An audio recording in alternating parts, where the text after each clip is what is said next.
معروف لکھاری اور تجزیہ کار عرفان صدیقی نے کہا ہے کہ سابق وزیر اعظم عمران خان کا واحد مطلوب و مقصود وزارت عظمیٰ ہے، اور یہ نہیں تو کچھ بھی نہیں۔ وزارت عظمیٰ سے فراغت کے بعد ان پر ماہی بے آب کی کیفیت طاری ہے۔ ایوان موجود ہے، پارلیمان کام کر رہی ہے، لیکن پارلیمانی کردار ان کے دستور سیاست سے خارج ہے۔ وہ لانگ مارچ، جلسوں، جلوسوں اور تقریروں سے ہوتے ہوئے خود شکنی کے ایک نئے سنگ میل تک آ پہنچے ہیں۔ اپنے تازہ سیاسی تجزیے میں سینیٹر عرفان صدیقی کہتے ہیں کہ عمران خان کا ہی جان پارلیمان کی چار دیواری میں سنوا ہی نہیں سکتا۔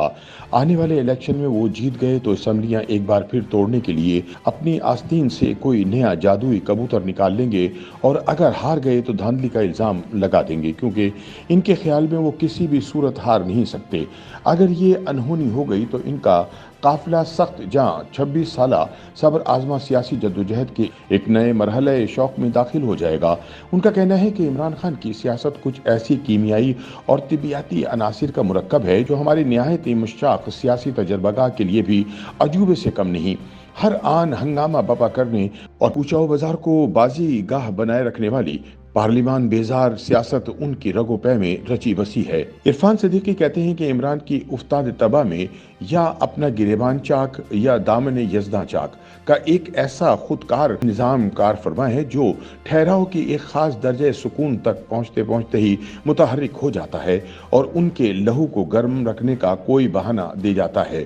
خان صاحب کے بقول تقریباً 4.25 برس کی حکمرانی ان کی 26 سالہ طویل اور صبر آزما جدوجہد کا ثمر تھی، لیکن تاریخ اس کی تائید نہیں کرتی۔ ان کی 26 سالہ سیاست میں ہمیں طوالت تو نظر آتی ہے، لیکن صبر آزمائی اور جہد مسلسل نام کی کوئی شے نہیں ملتی۔ اپریل 1996 میں انہوں نے تحریک انصاف کی بنیاد رکھی۔ اگلے ہی برس 1997 میں انتخابات کا نقارہ بجا۔ عمران اکھاڑے میں اترے، لیکن وہ خود بھی ہار گئے اور ان کی پارٹی کے تمام نامزد امیدوار بھی بری طرح شکست سے دوچار ہوئے۔ پہلے ہی تجربہ منہ کا ذائقہ خراب کر گیا۔ پارٹی کی عمر صرف 3 سال تھی جب 1999 میں خان صاحب کا پالا پہلے بڑے امتحان سے پڑا۔ اس کے بعد جنرل پرویز مشرف نے آئین توڑا، نواز شریف حکومت کا تختہ الٹا اور اقتدار پر قبضہ کر لیا۔ عمران نے آؤ دیکھا نہ تاؤ اپنی نوزائیدہ انقلابی جماعت کا توشہ خانہ اٹھایا اور آئین شکن عامر کے پلڑے میں ڈال دیا۔ یہ ان کی طویل اور صبر آزما جدوجہد کا پہلا سنگ میل تھا۔ عمران خان کم و بیش 3 سال دربار آمریت کے قوالوں میں شامل رہے۔ ان کے دل میں قانون و انصاف کی علمداری کے احساس نے تب بھی انگڑائی نہ لی جب مشرف نے چیف جسٹس سمیت متعدد ججوں کو فارغ کر کے خانہ ساز عدلیہ تشکیل دی، من پسند فیصلے لیے، آئین کی چیر پھاڑ کرتے ہوئے جمہوری پارلیمانی نظام کے بخیے ادھیڑے، مخالفین کو زندانوں اور قلعوں کے تہہ خانوں میں ڈالا، سیاسی جماعتوں کو نیب کے عقوبت خانوں کی نظر کیا اور سیاسی ہواریوں کا ایک طائفہ تراشا۔ جمہوری طاقت و تاراج کے سارے عہد نامراد میں پرویز مشرف کی بلائیں لیتے ہوئے عمران کی پیشانی پر عرق ندامت کی نمی تک نہ آئی۔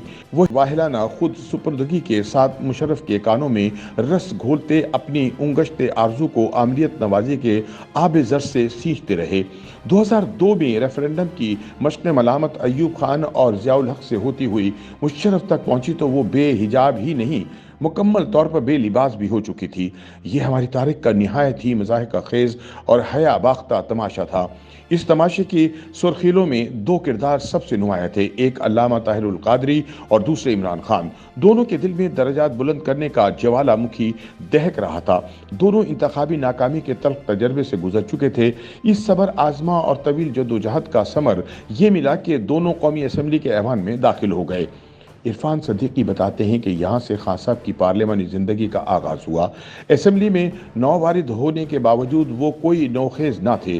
50 برس کی عمر کو پہنچ چکے تھے اور 6 برس سے جماعت کی قیادت کر رہے تھے۔ اپنی سیاسی زنبیل میں دعووں، وعدوں، نعروں، نظریوں اور اصولوں کا اچھا خاصا اثاثہ اٹھائے پھرتے تھے۔